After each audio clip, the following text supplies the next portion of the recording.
Hi, hello friends. Welcome to Neospace Academy channel. My name is Vivek. Na peru Vivek, and I teach Indian history for central and state level civil services aspirants. See, first, before going into the subject details, let me tell you one point. Since you are all preparing for this competitive exams, మీరందరూ దీనికి prepare అవుతున్నారు కాబట్టి 4 subjects are considered as fundamental pillars for any government exam in India. One is history, one is polity, economy, and geography. So all the civil services aspirants, whether you write UPSC or state services, you need to have very good command on these 4 fundamental pillars of general studies. So it is my duty to reproduce all the information that I have got through in this journey as a civil services aspirant, and as my knowledge that I have gained in this faculty journey, all that information I'll reproduce you directly. Nenu direct ga ichchestanu. Only you need to do is revise for more number of times. Chala mock exams rayandi so that you will come across more number of facts. That is a strategy how you should prepare. So when it comes to my subject, Indian history, I have been telling you, Indian history syllabus okate untadi. Whether you appear for UPSC or Group 1 or Group 2, Group 3 or Group 4 of any state services examination, syllabus okate untundi. But the way of asking the questions, it will vary from exam to exam. Please keep that in your mind. So tough exams ki tough ga adagachu.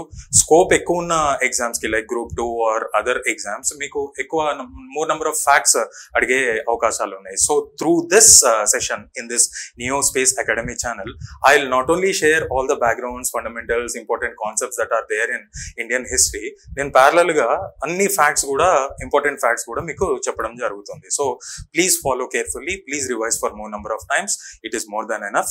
Yeah, before going into the subject, let us try to start with fundamentals. Fundamentals దగ్గర నుండి start చేద్దాం మనం. So as I said, I am history faculty. First immediate గా మన mind లోకి వచ్చేది ఏంటి అంటే, వాట్ ఈస్ హిస్టరీ? హిస్టరీ ఒక డెఫినేషన్ ఏంటి? What is actually history? Simple గా చెప్పాలంటే, ఏ చిన్న పిల్లోని కానీ ఏ పెద్ద మనిషిని చదువుకున్నోని అడిగినా కానీ మనకు చెప్పే ఆన్సర్ ఏంటి అంటే, history is study of past. కొంచెం యాజ్ సివిల్ సర్వీసెస్ ఆస్పిరెంట్స్ మనం ఏం చేయాలని కొంచెం పాలిష్డ్ ఆన్సర్స్ ఇవ్వడానికి ట్రై చేద్దాం. సి దిస్ హిస్టరీ అనేది ఏంటి అంటే, initially, listen to this very carefully, initially history and geography రెండు కూడా సమానంగా చదివే డిసిప్లిన్స్ గా ఉండేవి ముందు. They were treated as single discipline. రెండు వేరు సబ్జెక్ట్స్ గా ట్రీట్ చేసేవాళ్ళు కాదు. సో రాను తర్వాత కాలంలో ఏమైందంటే, eventually both have developed as different disciplines. Initially they were treated as a single discipline and both emerged into different disciplines. Which subjects? History and geography. So ఒక్క డిసిప్లిన్ నుండి రెండు సపరేట్ డిసిప్లిన్స్ అయినప్పుడు history ఏమైపోయింది ఇక్కడ అంటే, it is chronological science అని చెప్పుకోవచ్చు మనం. It is as simple as that. Study of past, ఇవన్నీ సింపుల్ ఇన్ఫార్మల్ గా చెప్పకుండా history is nothing but a chronological science. Then what happen to geography? It became a chronological science. History is chronological science and geography is chorological science. I'll write here on the board. You can take this additional information. History. It became a chronological science.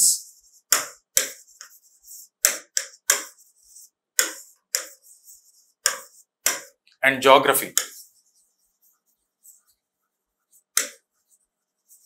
It became a chorological science.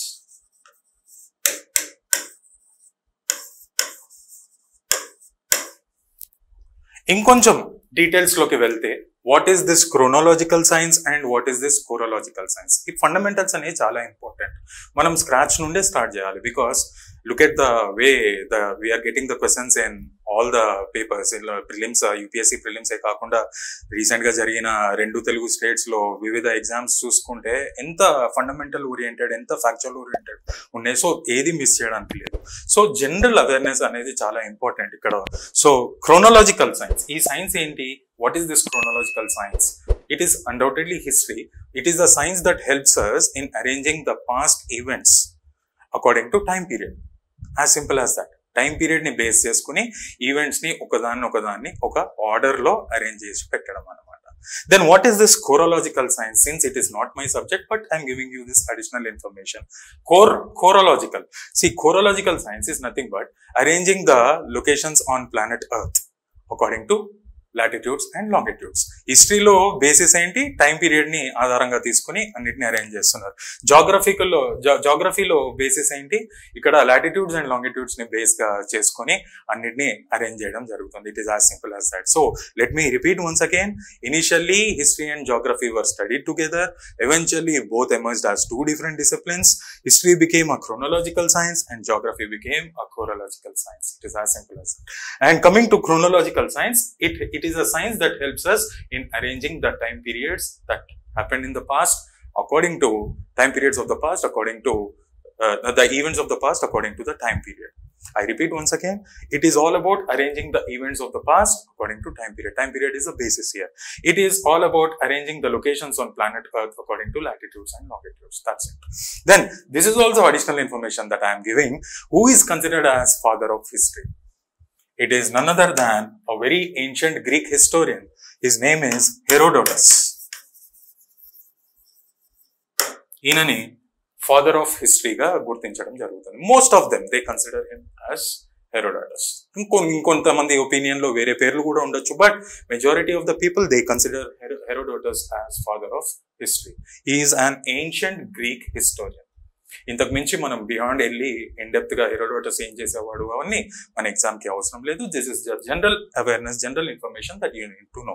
Then మరి geography సంగతి ఏంటి? ఇది కూడా complete చేసేద్దాం since we have taken up this. Geography విషయానికి వస్తే who is considered as father of geography అంటే an ancient Greek sailor ఉండేవాడు, జాగ్రఫర్. ఆయన పేరు ఎరాటోస్థెనిస్.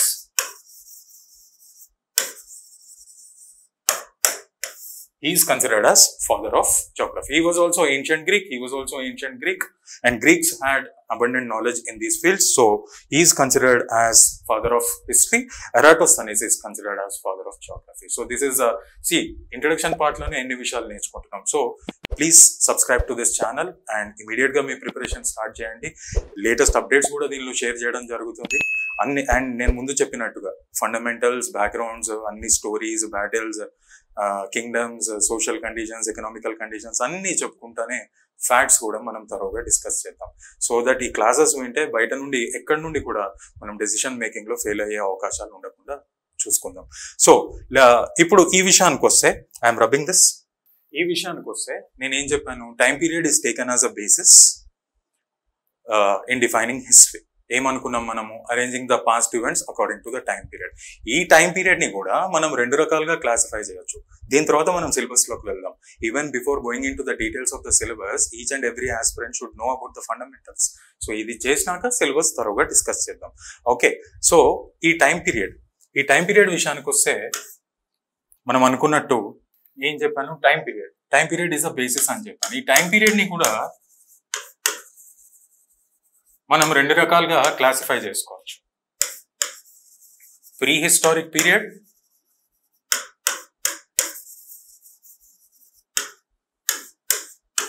And historic period.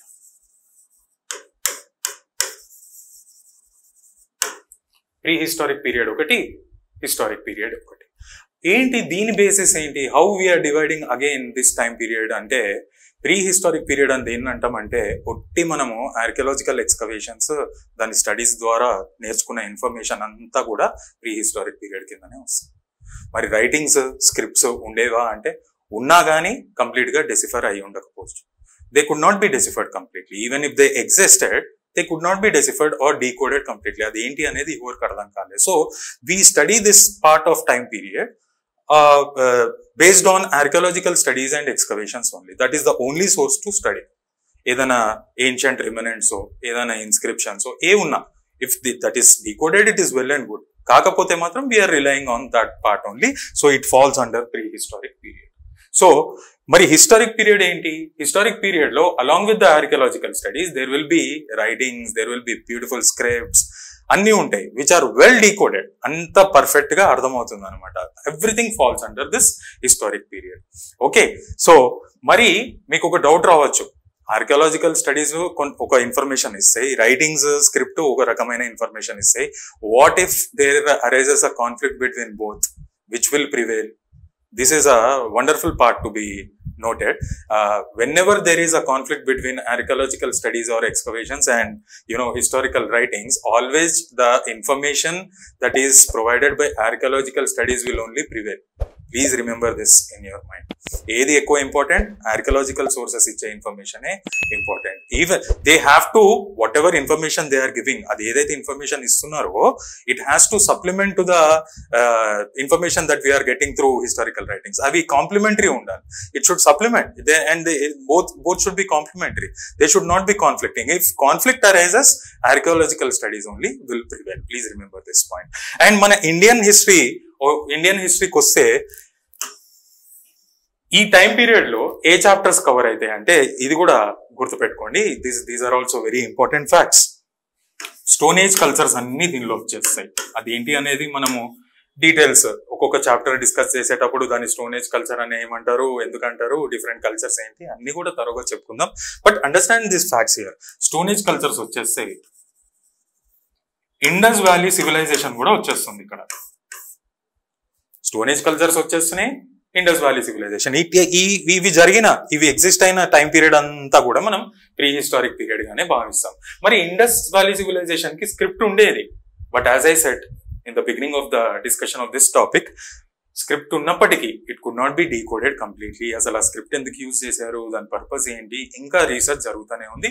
ఫ్యూచర్ లో ఏమైనా కంక్లూజన్ రావచ్చు. బట్ ఇప్పటికైతే these 2 chapters fall in pre historic period. And historic period ఇండియాలో ఎప్పుడు స్టార్ట్ అవుతుంది? What is the earliest text that is written in Indian history which is completely decoded? Ante it is Rig Veda. So historic period in India starts from Vedic civilization.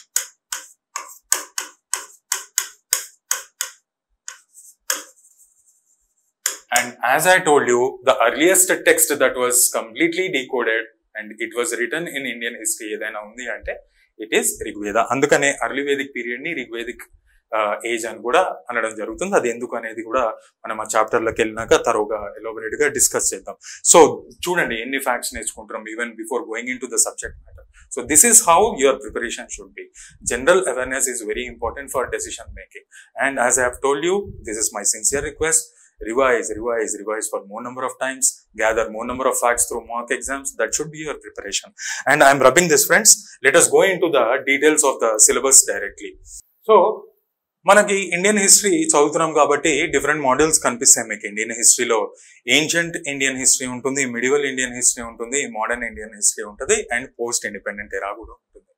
అసలు వీటిని ఎట్లా divide చేస్తారు? ప్రతి reference material direct గా topics కనిపించడం, దానిలో sub topics కనిపిస్తాయి. And most of the institutes are most of the online classes నేను చూస్తూనే ఉంటా, చెప్పరు జనరల్లీ అసలు ఎట్లా క్లాసిఫై చేస్తున్నాం, ఏన్షియంట్ అని ఎందుకు అనాలి, మిడివల్ అని ఎందుకు అనాలి, పోస్ట్ అని ఎందుకు అనాలి, మోడర్న్ అని ఎందుకు అనాలి అనేది చెప్పరు. So that information also you should know. అసలు ఏంటి అంటే ఈ ఇండియన్ హిస్టరీ స్టార్ట్ అయ్యేది ఏన్షియంట్ ఇండియన్ హిస్టరీ నుండి. Transition phase is medieval phase, మధ్యలో ఉండేది. తర్వాత వచ్చేది మోడర్న్ ఫేజ్. అసలు దీన్ని ఎట్లా క్లాసిఫై చేస్తారంటే the basis for the classification is feudalism friends. Feudalism అనేది it is the basis for classification. Indian హిస్టరీకి సంబంధించే కాదు, వరల్డ్ లో ఏ హిస్టరీ, ఏ కంట్రీ హిస్టరీకి అయినా కానీ that has to go through ancient, medieval and it must be in modern phases. ఏ కంట్రీకైనా basis is same. What is the basis for classifying? Feudalism. ఈ ఫ్యూడలిజం అంటే ఏంటి? ఈ ఫ్యూడల్ సొసైటీస్ అన్ని కూడా డార్క్ సొసైటీస్, భయంకరమైన సోషల్ ఈవిల్స్, సోషల్ డిస్క్రిమినేషన్స్. ఈ ఫ్యూడలిజం అనేది ఏంటి అనేది రానున్న చాప్టర్స్ లో మనం ఇంకా ఎలాబొరేట్ గా డిస్కస్ చేద్దాం. బట్ ఫర్ యువర్ అండర్స్టాండింగ్, ఆ feudal society is a very dark society. అంటే ఒక పొలిటికల్ ఇన్స్టెబిలిటీ ఉండేది, ఒక ఎకనామికల్ ఇన్స్టెబిలిటీ ఉండేది, ఒక సోషల్ ఇన్స్టెబిలిటీ ఉండేది. అంటే అన్ని రకాల అట్రాసిటీస్ చూడొచ్చు, social evils, discrimination, gender discrimination కానీ, క్యాస్ట్ డిస్క్రిమినేషన్ అన్ని కనిపిస్తూ ఉంటాయి ఇక్కడ మనకి ఫ్యూడల్ సొసైటీలో. సో నేను ఏదైతే చెప్పానో ఏన్షియంట్, మిడివల్, మోడర్న్, అన్ని కంట్రీస్ లో కూడా దీన్ని డివైడ్ చేసే బేసిస్ ఏంటి అంటే ఫ్యూడలిజం. మన ఇండియా గురించి మాట్లాడదాం. ఇండియాలో కంప్లీట్ ఏ కంట్రీలో అయినా, ఇండియా కాకుండా ఏ కంట్రీలో అయినా ఈ మిడివల్ ఫేజ్ అయితే ఏదైతే ఉంటుందో, ఏ కంట్రీ అయినా including India, entire medieval phase is completely feudal phase, complete dark society it is. because of the social discrimination, because of the economical instability, because of the political instability. It is completely dark phase. So all the medieval phases of all the country completely feudal phases. And what is this ancient history? Pre-feudal phase. What is this modern history? Post-feudal phase. But India, when it started to come out from the clutches of this feudalism or this dark situation, and after the coming of Europeans only, because of their social policies, social legislations, slowly, while this kochina Western education, manaki awareness vachi, slowly India started to come out from the clutches of feudal this thing. So for any nation, the basis for classifying the history into ancient, medieval and modern is one and the same. Time periods will vary. For example, if it is ancient, if it is modern history running, modern history has started in India, it could be some history in some other country. It could be ancient or medieval history in some other country. But the basis for the classification is one and the same. What is that? It is feudalism. So, manamu asalu history ante enti telusukunnam, dan definition ante enti telusukunnam, and time period ni ఏ విధంగా divide చేస్తారు, prehistoric era and historic era, అది కూడా నేర్చుకున్నాం. And how this history is classified into ancient, medieval and modern అనేది కూడా మనం చూసాం. Then what is this post independent era? మనకి ఇండిపెండెన్స్ వచ్చినప్పటి నుండి లాస్ట్ ఇప్పుడు జరిగే మినిట్ వరకు ఈ క్లాస్ జరిగేది అంటే రీసెంట్ టైమ్స్ వరకు అంతా కూడా పోస్ట్ ఇండిపెండెంట్ ఎరాలోనే ఉంటది. దానిలో మేజర్ డెవలప్మెంట్స్ అన్ని కవర్ చేసుకుంటూ పోవాలి. అది ఎట్లా అంటే ప్రైమ్ మినిస్టర్స్ వాళ్ళ టైంలో పాలసీస్, అంటే మన ఫారెన్ పాలసీ ఎలా ఉండింది, మేజర్ డెవలప్మెంట్స్, గ్రీన్ రెవల్యూషన్ కానీ, ఇస్రో స్టార్ట్ అవ్వడం కానీ, స్పేస్ టెక్నాలజీ కానీ, న్యూక్లియర్ టెక్నాలజీ కానీ, మనము నేబరింగ్ నేషన్స్ తోని మనం ఫారెన్ పాలసీ ఎలా చేంజ్ అవ్వకుండా వచ్చింది, మేజర్ ఇండస్ట్రీస్ ఎప్పుడు స్టార్ట్ అయినాయి, సోషియో ఎకనామిక్ ప్లానింగ్ ఎలా చేంజ్, అన్ని కూడా అంటే internal security, rise of naxalism, లేకపోతే వేరే టెర్రరిస్ట్ యాక్టివిటీస్ అవ్వడం, అన్ని all these are covered in this post independent era friends. Okay, now let us straight away go into the syllabus of ancient history. Since it is starting with ancient Indian history syllabus, మన syllabus చూసుకున్నట్టయితే the first chapter తీసుకున్నట్టయితే ancient, first మనం ancient syllabus చూద్దాం. దానిలో ఏమేమి chapters ఉంటాయి అనేది ఇక్కడ రాస్తున్నాను.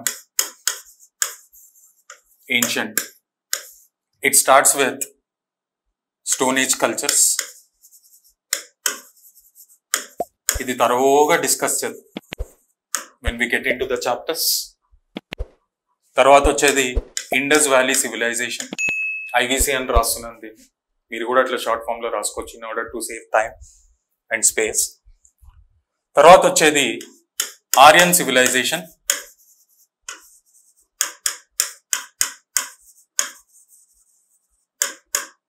దాన్నే మనం వేదిక్ సివిలైజేషన్ అని కూడా పిలవచ్చు. 2 different నేమ్స్ ఆర్ దేర్. ఎందుకు అట్లా పిలుస్తారు అనేది ఆ చాప్టర్ లో పోయినాక తెలుస్తుంది. So first chapter is stone age cultures, IVC, Indus valley civilisation. The third chapter is Aryan civilisation. దీని తర్వాత మనకి స్టార్ట్ అయ్యేది సోషో రిలీజియస్ రిఫార్మ్ మూవ్మెంట్స్.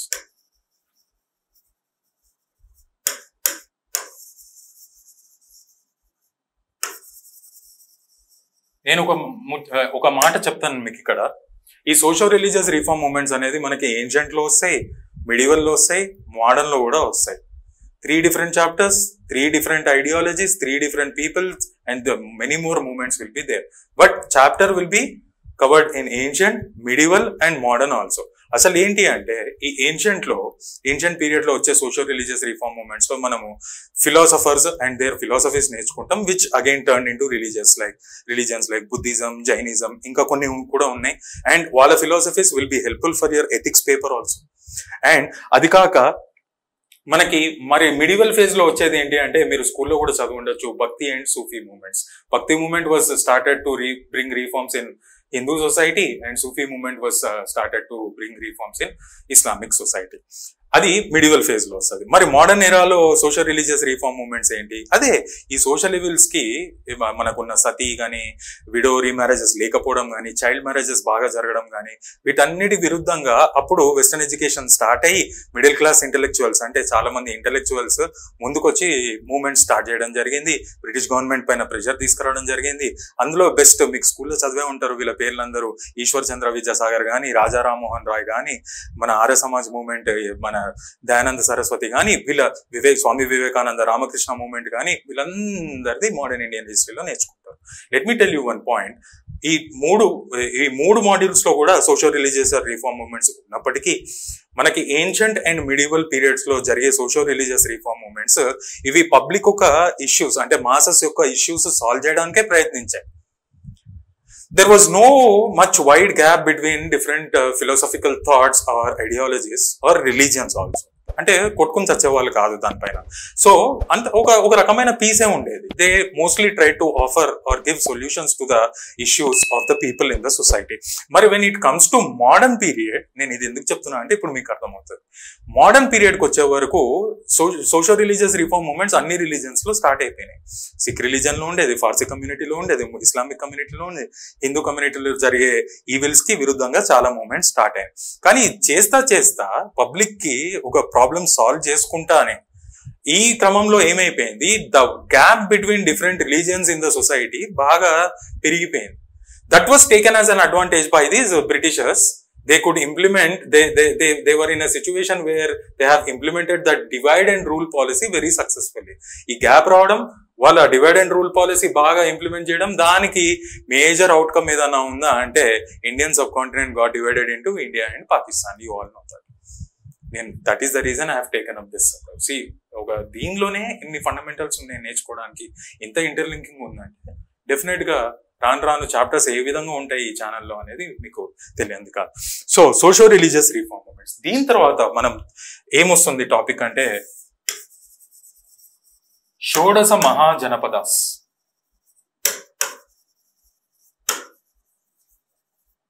షోడశ అంటే 16, మహాజనపదాస్ అంటే వెరీ లార్జ్ సివిలైజ్డ్ కింగ్డమ్స్. అంటే ఈ Indian subcontinent was controlled by 16 major kingdoms అనమాట. దాని గురించి కూడా మనం త్వరగా నేర్చుకోవడం జరుగుతుంది. ఓకే, దీని తర్వాత age of Mauryans. Mauryans were the first family to politically and culturally unify entire Indian subcontinent. It was the first family in Indian history. Valakunna importance అది. So it was the first family that ruled entire Indian subcontinent. Age of Mauryans. So A Kingdom అయినా ఎంత rise లోకి వచ్చినా గానీ అది collapse అవ్వడం ఖాయం. So వీళ్ళు ఈ మౌర్యన్స్ ఎప్పుడైతే డిక్లైన్ అయ్యారో, ఎప్పుడైతే కొలాప్స్ అయిందో ఆ పీరియడ్ ఏమంటామంటే పోస్ట్ మౌర్యన్ ఎరా. పోస్ట్ మౌర్యన్ ఎరా అని పిలుస్తుంది. So these are the chapters. Post Mauryan ఎరాకి వచ్చేసాం. సో ఈ పోస్ట్ మౌర్యన్ ఎరా తర్వాత మెల్లగా గుప్తాస్ అనే వాళ్ళు they became sovereign and independent rulers of most of Indian sub continent. Once again single family rule. మళ్ళా పోస్ట్ మౌర్యన్ ఎరాకి వచ్చే వరకు regional kingdoms have come, many regional kingdoms అన్ని పార్ట్స్ ఆఫ్ ఇండియాలో. మళ్ళీ ఇంకోసారి it is seen as a single family rule. As ఆ chapter ని మనం ఏజ్ ఆఫ్ గుప్తాస్ అని పిలుస్తాం.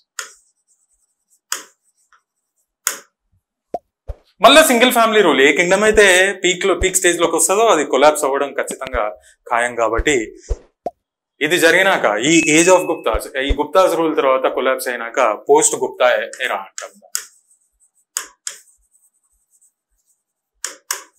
మళ్ళా ఇంకోసారి ఇండియన్ సబ్ కాంటినెంట్ లో డిఫరెంట్ రీజనల్ కింగ్డమ్స్ చూడొచ్చు. So these are the topics of ancient Indian history. దీనిలోనే చాలా సబ్ టాపిక్స్ ఉంటాయి, చాలా కాన్సెప్ట్స్ ఉంటాయి, చాలా ఫ్యాక్ట్స్ ఉంటాయి, చాలా ఇంట్రెస్టింగ్ విషయాలు ఉంటాయి. మనం ఎలాబరేట్ గా డిస్కస్ చేద్దాం రానున్న చాప్టర్స్ లో. So these are the topics that will be taught in ancient Indian history. I'm rubbing this. I was quick this time in rubbing the board. Now medieval హిస్టరీకి వెళ్ళిపోదాం. అందులో ఏం టాపిక్స్ ఉంటాయి? Medieval Indian history. దీనికి వచ్చే వరకు first chapter early medieval period. Early medieval period కి వచ్చేస్తాం. ఇక్కడ once again we can see many regional kingdoms in entire India. Rajput kingdoms ఉంటాయి, రాష్ట్రకూటాస్ ఉంటాయి, పాలాస్ అండ్ సేనాస్ ఉంటారు, చోలాస్ ఉంటారు ఇక్కడ peninsular India. All that I'll geographically also I'll explain the locations and all. So this is the first chapter, early medieval period.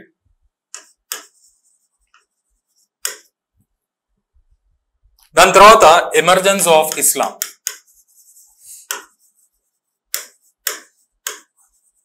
ఇది ఎందుకు మనం discuss చేయాలంటే ఈ అర్లీ మెడివల్ పీరియడ్ ఎండ్ అయ్యే టైంలోనే ఈ మెడివల్ ఫీజ్ అయితే ఏదైతే ఉందో ఇండియన్ హిస్టరీలో it is totally it is almost like 1000 years. ఎంత టైం పీరియడ్ దాన్ని మెడివల్ హిస్టరీది? ఒక 1000 years. 8th century AD to 18th century AD, ఒక 1000 years దాకా India went through this medieval phase. ఈ 1000 years లో first 500 years were dominated by Hindu kingdoms. Next 500 years were dominated by Muslim kingdoms. So we need to know, so వీళ్ళు బయట నుండి వచ్చినప్పటికీ ఇప్పటికీ ఇక్కడనే సెటిల్ అయిపోయి ఇక్కడ కల్చర్ లో కూడా మింగిల్ అవ్వడం జరిగింది. కాబట్టి we need to know about emergence of Islam. దీనిలో కూడా కొన్ని కాన్సెప్ట్స్ ఉన్నాయి, అవి కూడా మనం తరువుగా డిస్కస్ చేద్దాం. సో ఈ ఎమర్జెన్స్ ఆఫ్ ఇస్లాం తర్వాత మనం డిస్కస్ చేయాల్సిన టాపిక్ ఏంటంటే Arab and Turkish invasions.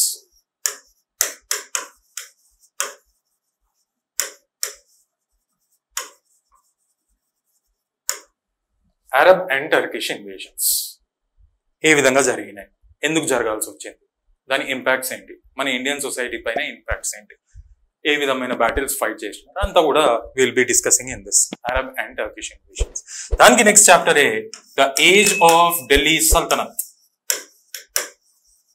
It has to be pronounced as Saltanat. అంటే ఒక ఎంపైర్, ఒక kingdom. It was ruled by many families. Age of Delhi Sultanate. So this is the first independent Muslim kingdom that got established in Indian history, which ruled most of the Indian subcontinent by different families. We'll see that. We'll learn that in political conditions. Age of Delhi Sultanate. As I have told you, మళ్ళీ మనకి socio religious reform movements వచ్చేసాయి. దాన్నే మనము ఏం పిలుస్తున్నాం ఇక్కడ? భక్తి and Sufi movements.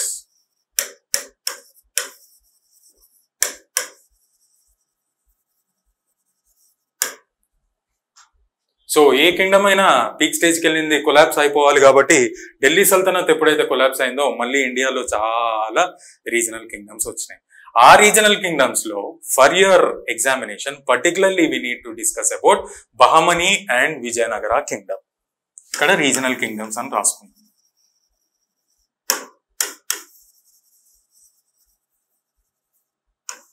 అంత క్రోనలాజికల్ గానే ఎక్స్ప్లెయిన్ చేస్తున్నాం, ఒక చాప్టర్ తర్వాత ఒకటే.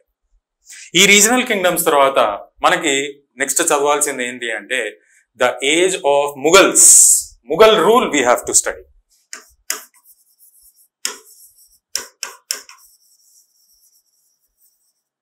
ఈ Mughals 1526 first battle of Panipat లో బాబర్ ఎప్పుడైతే ఇబ్రాహిం లోడిని ఓడగొట్టాడో ఈ started Mughal dynasty rule. And ఆ 1526 నుండి 1857 సిపాయిస్ రివోల్ట్ దాకా they have ruled. There were rulers. And this 1857 Sepoys revolt not only brought an end to Mughal dynasty rule, but also Mughal family in India. That also we'll study when we take up that topic, a very wonderful topic, Sepoys revolt 1857 and age of Mughals. And దీని తర్వాత మనం చదువుకోవాల్సిన topic ఏంటంటే age of Marathas.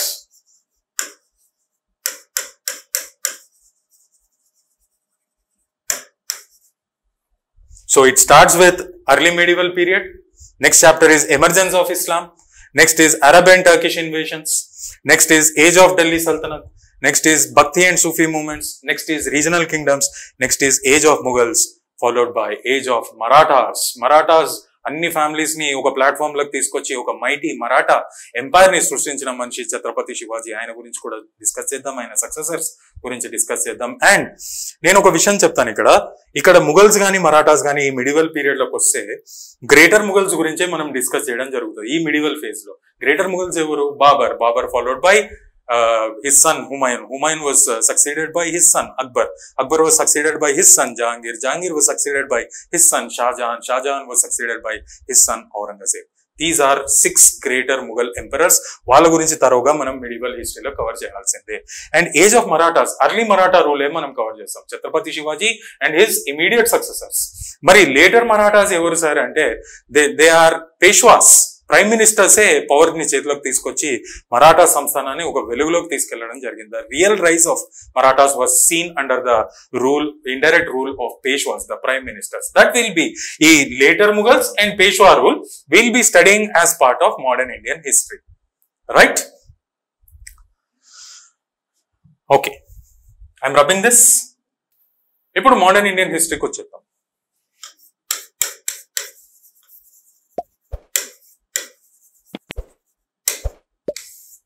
Modern India. అన్నిటికంటే first important chapter ఏంటి అంటే advent of Europeans.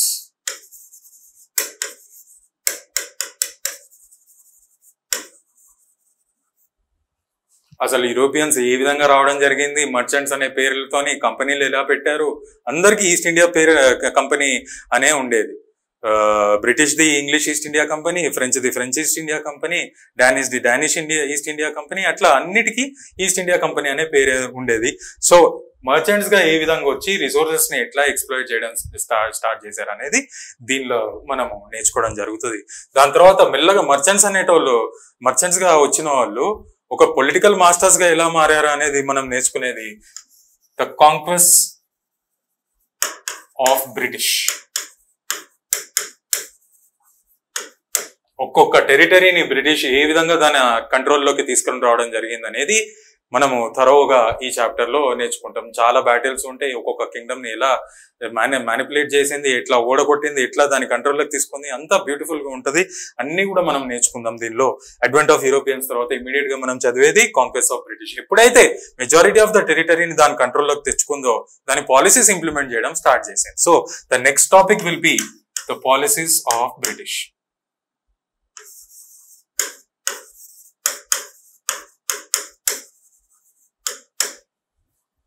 Educational policies ఎలా ఉండేవి, social policies ఎలా ఉండేవి, ఎకనామిక్ పాలసీస్ ఎలా ఉండేవి, అడ్మినిస్ట్రేటివ్ పాలసీస్ ఎలా ఉండేవి, రెవెన్యూ పాలసీస్ ఎలా ఉండేవి, అన్ని కూడా 1 by 1 ఎలాబరేట్ గా డిస్కస్ చేయాల్సిందే.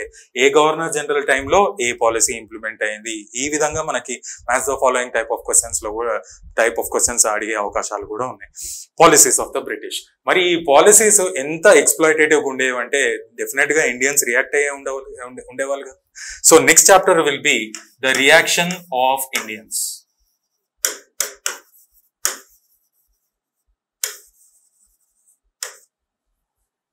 ఈ రియాక్షన్ ఆఫ్ ఇండియన్స్ లోనే మనము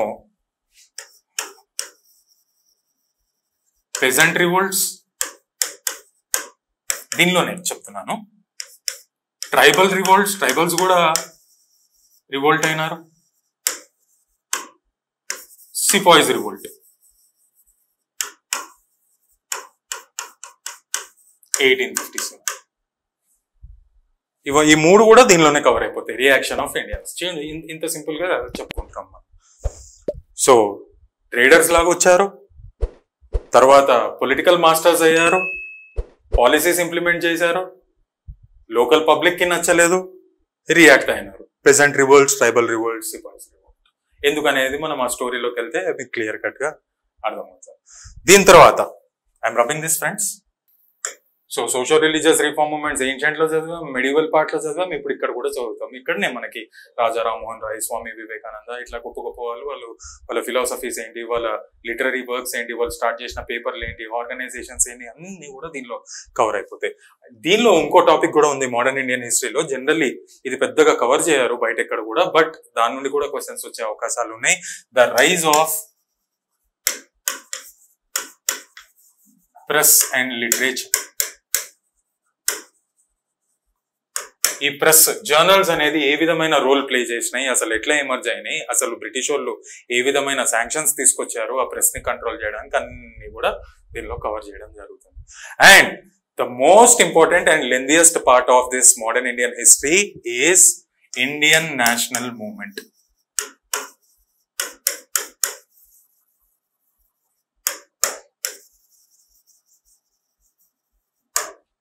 ఇది ఎప్పుడు స్టార్ట్ అవుతుంది అంటే ఇండియన్ నేషనల్ కాంగ్రెస్, దీనిలోనే చెప్తున్నాను. ఇండియన్ నేషనల్ కాంగ్రెస్ ఎప్పుడు స్థాపించారు? 1885. ఎట్లా చేశారు, ఎందుకు చేశారు, అది కూడా మనం డిస్కస్ చేద్దాం. అక్కడి నుండి 1947 జరిగిన డెవలప్మెంట్స్ అన్ని కూడా దీనిలోనే వచ్చేస్తాయి మనకి. గాంధీ లీడర్షిప్ లో చేపించిన non cooperation movement, civil disobedience movement, లేకపోతే క్విట్ ఇండియా మూవ్మెంట్, అంతకుముందు జరిగిన స్వదేశీ మూవ్మెంట్, అంతకుముందు దాని తర్వాత జరిగిన హోమ్ రూల్ మూవ్మెంట్ కానీ, తర్వాత జరిగిన కొన్ని మెసాకర్స్ ఉన్నాయి, జలియన్ వాలాబాగ్ మెసాకర్ కానీ, కొన్ని అన్ని డెవలప్మెంట్స్ అన్ని కూడా మనం దీనిలోనే. And the rise of Indian national terrorist activities, ఒక ఎక్స్ట్రీమిస్ట్ భావాలతోనే చాలా మంది దేశం కోసం వాళ్ళ ప్రాణాలు అర్పించడం జరిగింది. లైక్ భగత్ సింగ్, రాజ్గురు, సుఖ్దేవ్, అట్లా చాలా ఉన్నారు. That will also be dealt in 2 phases. Non cooperation ముందు ఒకలాగా, నాన్ కోఆపరేషన్ తర్వాత మూమెంట్ అయిపోయిన తర్వాత సెకండ్ ఫేజ్ స్టార్ట్ అయింది. ఈ సెకండ్ ఫేజ్ లోనే భగత్ సింగ్, రాజ్గురు, సుఖ్దేవ్ వీళ్ళందరూ వస్తారు. మరి ఫేజ్ 1 లో కూడా చాలా మంది ఉన్నారు who have sacrificed their lives for India's independence. So అన్ని కూడా మనం నేర్చుకుంటాం. అన్ని కూడా వచ్చేది ఇండియన్ నేషనల్ మూవ్మెంట్ లోనే 1885 నుండి 1947. దీనిలో చాలా సబ్ టాపిక్స్ ఉన్నాయి. అన్ని రాయడం ఇప్పుడు కరెక్ట్ కాదు. ఎవెన్చువల్ గా ఒక్కొక్క చాప్టర్ అంటే ఏం సబ్ టాపిక్ వస్తుంది అనేది మనం ఆ డీటెయిల్స్ లోకి వెళ్ళినాక మీరే నేర్చుకుంటారు. So this is the syllabus of Indian history. I hope you have enjoyed this session and my sincere request is prepare well, focus well, revise well, and please subscribe to this channel for further updates and further classes. Thank you so much. Have a wonderful time.